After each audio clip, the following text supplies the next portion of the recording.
Biden faces criticism for his latest remarks on China. An expert explains the controversy behind it. A Chinese company claims 10% of New York City's electricity runs through its equipment. An expert breaks down the potential risk. A number of Chinese human rights activists have been detained, sentenced to prison, or even sent to mental hospitals, all because they stood up for democracy. The U.S.-China trade war is turning into a technology war. An important weapons component might be the next front. And the UK joins the U.S. in criticizing China for withholding information about the CCP virus outbreak in Wuhan. Britain's Prime Minister calls for a global coalition to ensure transparency. Welcome to China in Focus. I'm Tiffany Meyer. President Biden comes under fire for his latest remarks on China. We spoke with a China expert to break down why it's so controversial. NTD's Juliet Song has the story. In a CNN town hall this Tuesday, President Biden says the U.S. must speak up about human rights abuses in China, but also adds there are different cultural norms countries follow. I point out to him, no American president can be sustained as a president if he doesn't reflect the values of the United States. And so the idea, I'm not going to speak out against what he's doing in Hong Kong, what he's doing with the Uyghurs in western mountains of China, and Taiwan trying to end the one China policy by making it forceful. I said, and by the he said he gets it. Culturally, there are different norms at each country, and their leaders are expected to follow.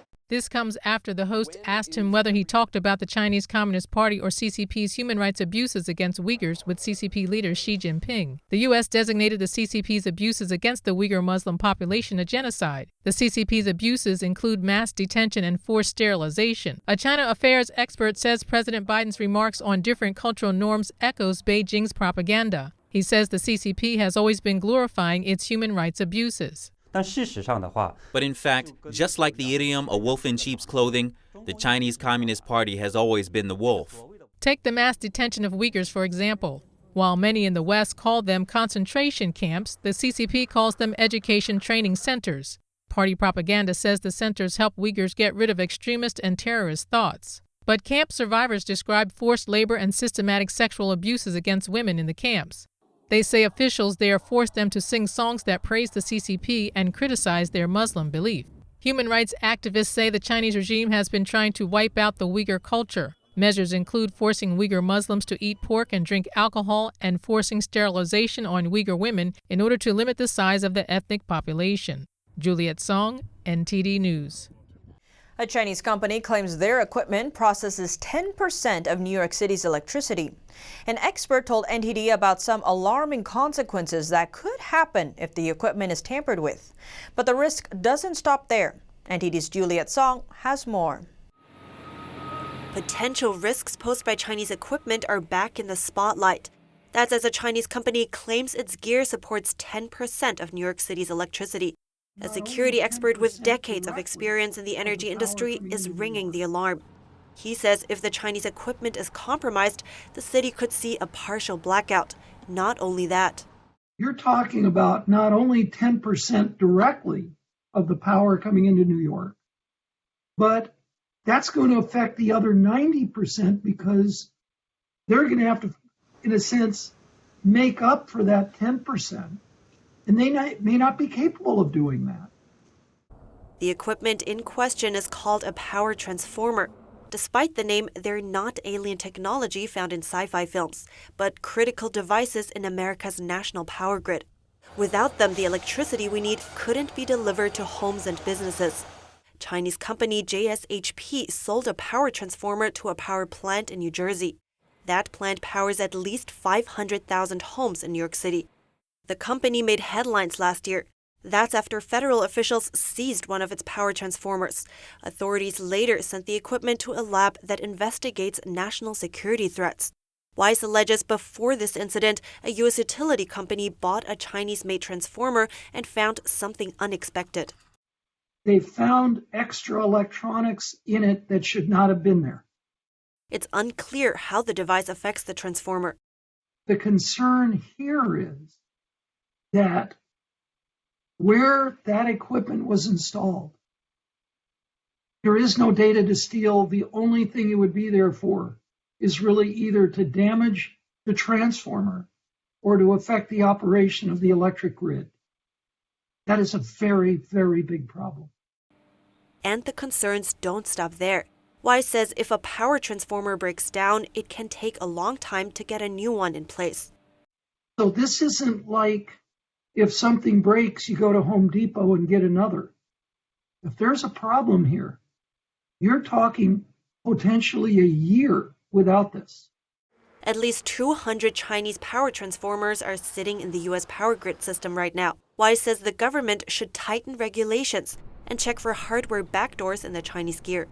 Reporting by Juliet Song, NTD News.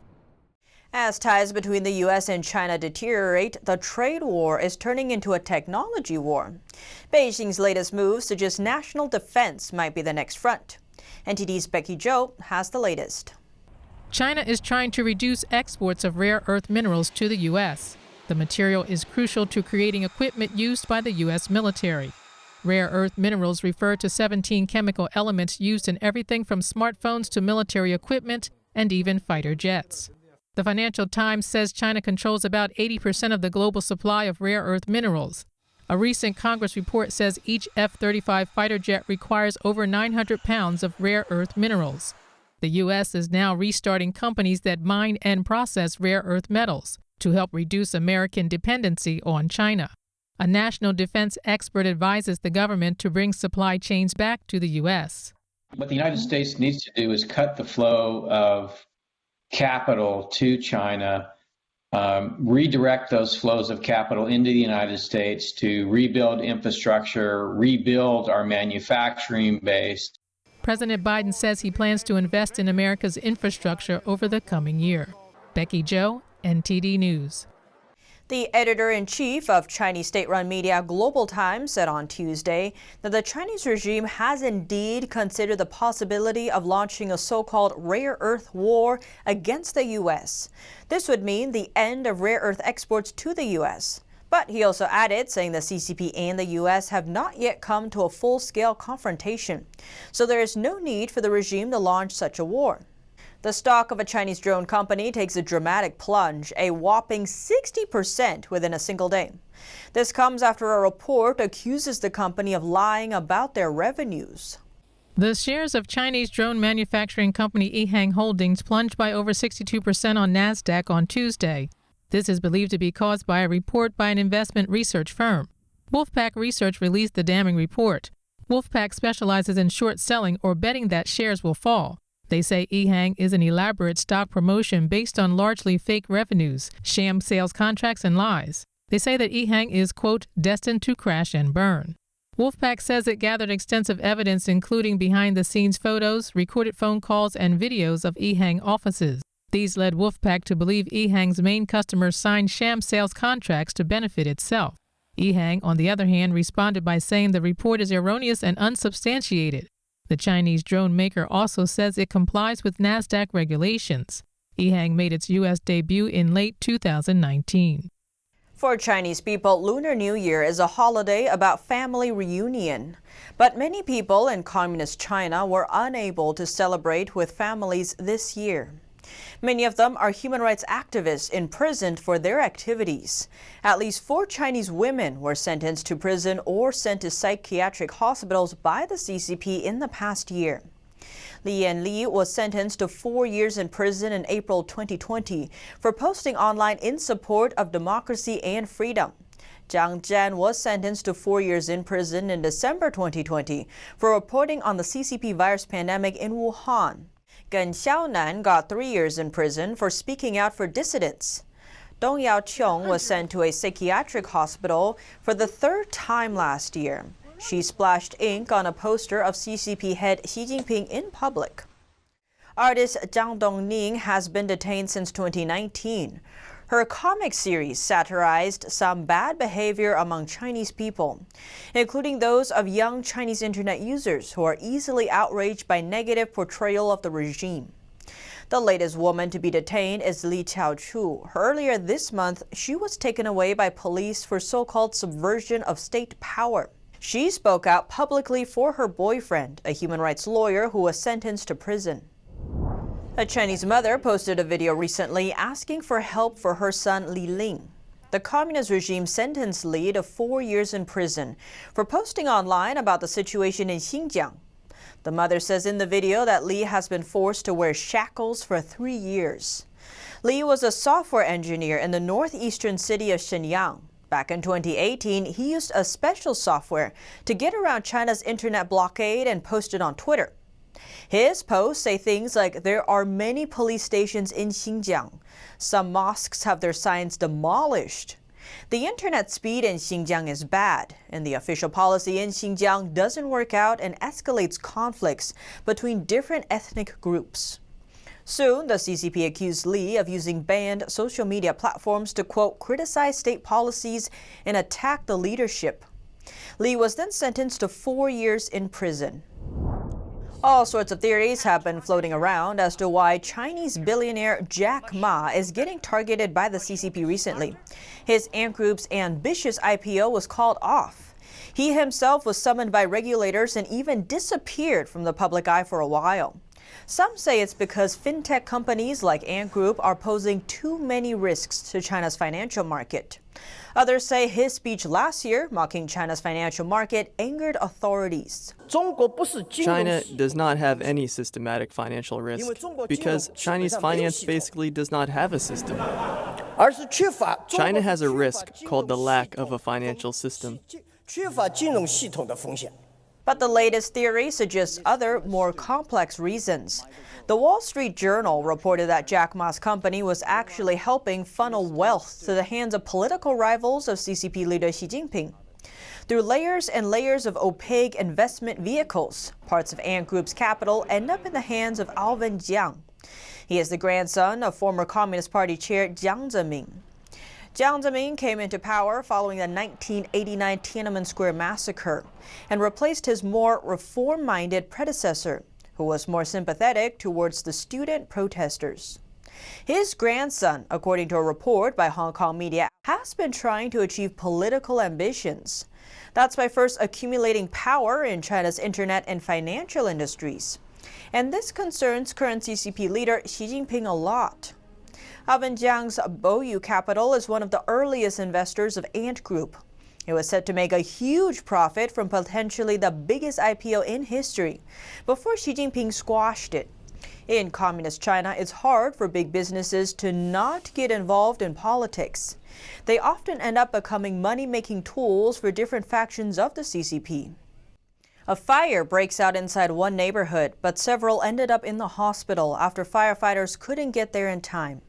The area was completely surrounded by a wall because it had been designated for forced demolition. NTD's Don Ma has more. Residents from one building in China's Sichuan province are now in the intensive care unit after the structure caught on fire on Saturday. The building had been designated for forced demolition, a common practice in China when authorities want to use residential land for other, often more profitable projects. Residents criticized the flawed architecture of the area, which led to delays in putting out the fire. Local authorities had built a wall surrounding the building because it would soon be torn down. During the fire, the wall prevented fire trucks from getting close enough to extinguish the flames. The wall did have one entrance where vehicles could enter, but authorities had installed a low-clearance arch there, and it wasn't high enough to allow fire trucks to pass through. Firefighters had to tear down the arch before they could get in to put out the fire. As the building burned, some residents were trapped on the second and third floors because first responders couldn't come fast enough. They jumped out of the windows to escape the flames. According to witnesses, they suffered severe injuries and are now in the hospital. The outside of the house has been walled off by authorities, and fire trucks just couldn't get in. Their response time was delayed, and ambulances couldn't come in to rescue people. The residents on the second and third floors were helpless. They jumped down from above, but they were injured from the fall. Ever since the building was designated for forced demolition, living conditions there started to worsen. Water and electricity were cut off, and robberies increased. Some think authorities were trying to force residents to relocate. Some suspected that authorities may have even started the fire. You know, we can only guess. Why are there so many coincidences? The area was targeted for forced demolition, and then the water and electricity started getting cut off. Things in the building started to get stolen.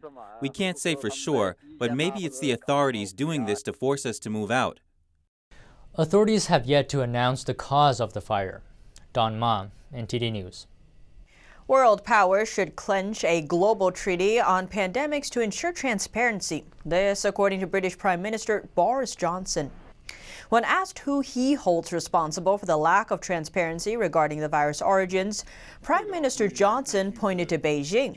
I think it's fairly obvious at the moment that most of the evidence seems to point to the disease having originated in Wuhan. Johnson calls for more information about what happened in Wuhan in the early stages of the outbreak. Therefore, I think we all need to see as much as we possibly can about how that might have happened, the zoonotic questions that people are asking. I think we need as much data as possible. The U.S. criticized the Chinese regime for restricting access for World Health Organization experts visiting Wuhan. The expert team was said to find out the origins of the virus, but left without any conclusive findings. The CCP virus outbreak in North China's Shijiazhuang city has been easing in recent days, but not as much as what officials claim. This is according to a medical staff there. He wants to stay anonymous, so we gave him the name Wang. At the end of January, local authorities announced it will gradually ease the city's lockdown measures. By February 8th, trains started running again. But Wang says the easing of the lockdown is only partly done. Not everyone is allowed to leave the city and head home for the Lunar New Year holiday. For example, migrant workers from outside the city were still stuck there. According to him, migrant workers at a construction site could get about $80 of compensation. Some medical staff sent from Beijing to Shijiazhuang were already back in Beijing, but some others were asked to stay in Shijiazhuang and treat CCP virus patients. Authorities there claim there are no new infections. Another source claims there has been just one case per day in the past 2 weeks. But Wang says the outbreak there is not going away yet. The number of new cases is indeed dropping, but not as much as what authorities claim. He also points out a problem. No one is able to trace the origins of the new cases. This means we don't know how, when, and where people got infected. He thinks this is the biggest risk. Wang says he doesn't trust Chinese vaccines to be effective. He has more trust for Western vaccines, but also says they have strong side effects. Wang points out that vaccine development requires a deep understanding of the virus, but so far nobody has enough knowledge about the virus, especially because the virus has been mutating the whole time. He questions whether safe and effective vaccines can be developed under this condition. Wang also tells us the peak of the outbreak in Shijiazhuang this year was far worse than what local media claims. For example, he says 5 medical staff from another city were helping at a hospital in Shijiazhuang, and they got infected with the CCP virus, despite wearing 3 layers of protective gear. The wards they worked at also have the most strict regulations in China. They were required to go through 86 different procedures in order to go in and out. But despite all the prevention measures, they still got infected. The local media, Wang says, did not mention the 5 medical staff getting infected. And in Hong Kong, daily cases of the CCP virus have dropped into single digits. Authorities say they will ease the rigid restrictions starting Thursday. That includes reopening sports facilities, beauty salons, theme parks, and cinemas, with conditions. Restaurants can operate with extending dining hours, though swimming pools, nightclubs, and mahjong parlors would remain shut. A ban on gatherings of more than 2 people in public places is also staying in place. The city has recorded more than 10,000 infections and about 200 deaths since January last year. Now we turn to Europe. Hungary is going to be the first country in the European Union to use the Chinese vaccine. On Tuesday, the first shipment of Sinopharm vaccine arrived in the capital city of Budapest. Hungary announced last month that it had reached a deal with Sinopharm to buy 5 million doses of the CCP virus vaccine. This is one of the 2 brands of vaccine that China has been exporting worldwide. But the Sinopharm vaccine hasn't been approved by the EU. Hungary wants to speed up its vaccine rollout. So far, only around 3% of the population is vaccinated. As of Tuesday, Hungary has reported about 14,000 CCP virus deaths since the start of the pandemic. It's hard to tell how effective the Sinopharm vaccine will be due to incomplete testing data from China. And that's all for today's China in Focus. Thanks for watching and see you tomorrow. Hi, we're happy to announce that you can also catch us on cable TV now. Millions of households already choose us as one of their trusted news sources, and you can too. You can watch us in Chicago, Washington, D.C., New York, and many other cities as well.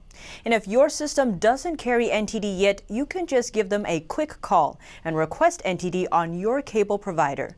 Thank you for watching. See you next time.